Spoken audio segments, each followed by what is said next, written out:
Coucou, coucou, salut mes amis algériens. Comment allez-vous? J'espère que vous allez très bien. Il fait très beau aujourd'hui, alors j'ai tenu à faire cette petite vidéo. Je fais plein de coucou à tous mes abonnés. Bienvenue sur Life IQ avec Lisa, votre présentatrice. Alors, j'espère que vous avez eu une très belle semaine et que tout s'est bien passé pour vous. Si ce n'a pas été le cas, alors vous pouvez toujours vous améliorer. Alors, pour ceux qui visionnent cette vidéo pour la première fois, je vous souhaite welcome. Et vous êtes là très bienvenue. Alors aujourd'hui, j'ai décidé de faire cette vidéo encore sur l'Algérie.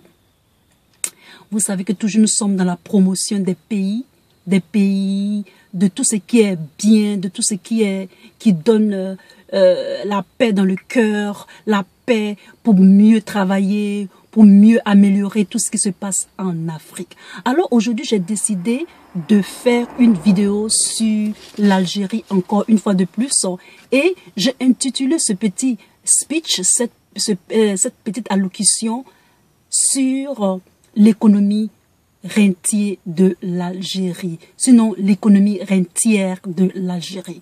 Alors, l'Algérie, bel exemple le plus diversifié de l'économie rentière. Alors, c'est un peu, ce mot-là, c'est un peu gros, c'est un peu un grand mot et ça, c'est un mot un peu ronflant, mais dans cette petite vidéo, vous allez comprendre ce terme-là et vous allez vraiment apprécier. Alors, c'est parti.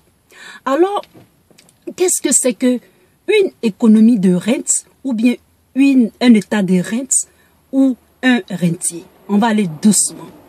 Alors, un rentier, en fait, le mot rentier, c'est un mot aussi utilisé en anglais.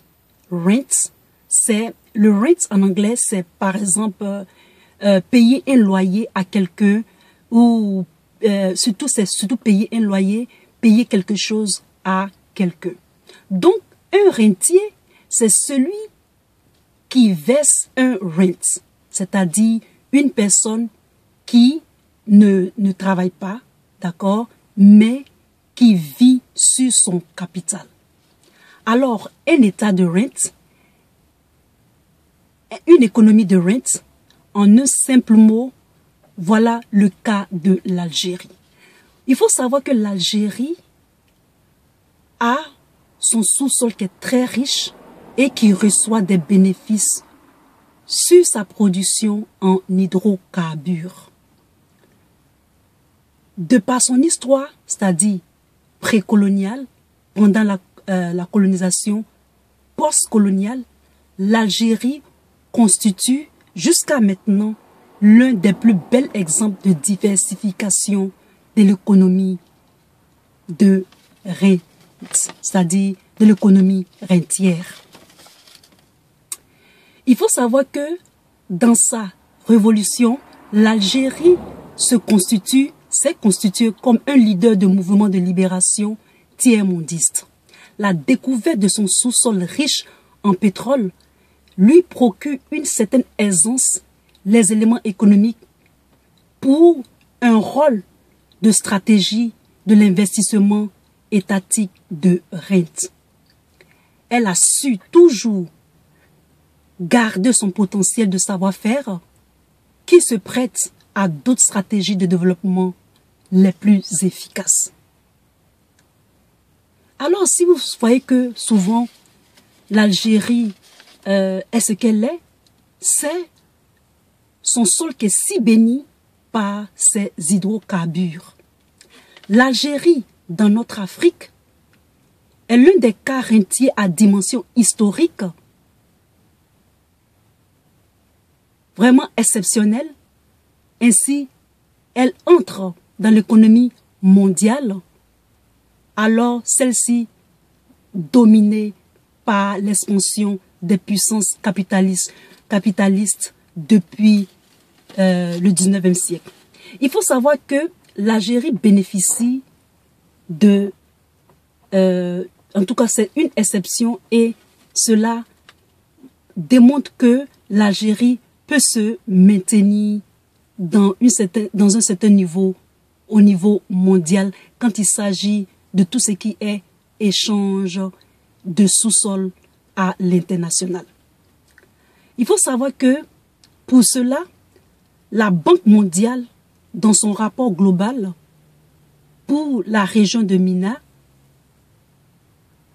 a dit en juillet 2016 et prévoit même des réserves de change fin 2018 de 60 milliards de dollars. C'est-à-dire que, pour expliquer un peu plus facilement, le dinar algérien tient bon. Il tient tellement bon grâce aux réserves d'échange via les hydrocarbures. Mais il faut savoir que si ces hydrocarbures-là, c'est tellement abondant que l'Algérie vraiment maintient son niveau d'expansion ou de production dans cette énergie-là. Voici comment un pays d'une très grande rareté, disposant donc de son sous-sol et de maintenir son économie dans un équilibre monétaire les moins infructueux sur notre continent africain. Alors que nous savons que beaucoup de nos États africains, leur sous-sol, ou bien peut-être si ce n'est pas leur sous-sol, ce qu'ils ont comme énergie ne sont pas bien exploités. Et comme ils ne sont pas bien exploités, c'est-à-dire ils ne sont pas exploités même par les autochtones, c'est-à-dire par les pays même qui possèdent ces sous-sols-là. Et donc, ils sont souvent soumis à l'extérieur, à toutes les réformes extérieures qui permettent qui font que les monnaies essaient d'influctuer et de varier, etc., etc.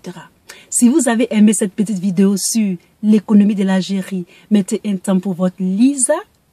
Abonnez-vous surtout et à très bientôt. Mettez autant de commentaires que vous voulez.